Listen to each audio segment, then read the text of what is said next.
જરૂરિયાત પડે એ પિસ્તાળે ગામના પુટાણી પરિવારના કોઈ પણ સભ્ય પાસેથી નામજોગ પૈસા અથવા ફંડ જોતું હોય તો અમે લઈ શકીએ.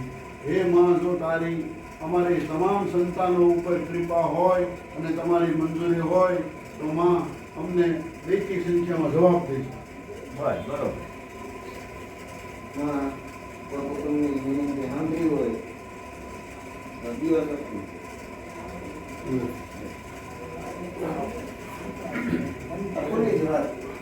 ભાઈ એક વાર ટ્રાય કરી હતી. મેં કાંઈ સમાધાન. હા, એ તો ભાઈ આપણે બધા સાથે મળી અને માંગીએ. અને તમે જાહેરમાં માંગ્યું છે, કાંઈ મનમાં તો માંગ્યું નથી. એ તો આપણે એની આ સેવા ભલે ને પણ મનમાં નથી માંગ્યું એમ, તમે જાહેરમાં માંગ્યું. બધું બોલીને માંગ્યું. નામ તો આપણે અહીંયા લઈને આયા અનામે મોકલીએ. આ બધી જીતુભાઈ હવે ભાઈ એ થઈ જાય બધું ને આપણે કરવાનું એમ નહીં, એટલે અહીંયા આપણે જે પણ મોકલવાનું છે. ન્યા અમને નામ જોગ કરવાનું જ નથી. હાલો ને એ બરોબર ને વ્યક્તિ નહીં, આપણે અનામે મોકલવું છે ને. ભલે આપણે વ્યવસ્થા કરવાની. અહીંયા તો આપણે એમને મોકલી દે. પેટીમાં ધર દેવાના, ત્યાંથી નામ લઈને અહીં પેટીમાં ધર દેવાના.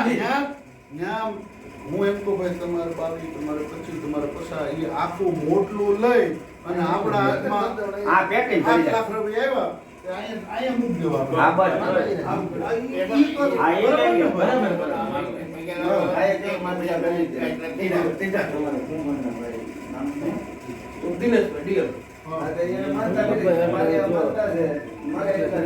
આપણે ન્યા જે કોશિશ કરી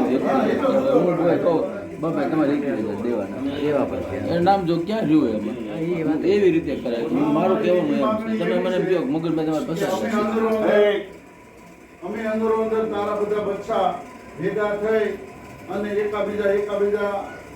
એકાબીજા પાસે નામ પડાવીને પૈસા કે જે કાંઈ તમારી સેવા માટે ફંડ ફાળો કરી એ અમારા હાથમાં આવે ત્યારે અમે અહીંયા તમારા શરણે મૂકી દઈ. ત્યારે કોઈનું નામ ન તમને કોઈને દઈ અને નામ વગરના અહીંયા તમારા શરણે જે કાંઈ સેવા ભેગી થાય મૂકી દઈ તો અમને એકી સંખ્યામાં મંજૂરી આપજો.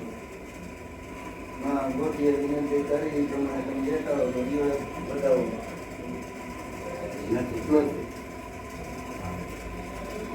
પૂરું ભાઈ. બરાબર? હવે પછી હજી કમિટીનું કયો શું ઈ હોતી માંગ.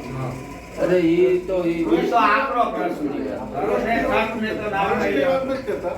બાકી હવે સભ્ય લેવાના તો કામ ઠીક છે લેવાના.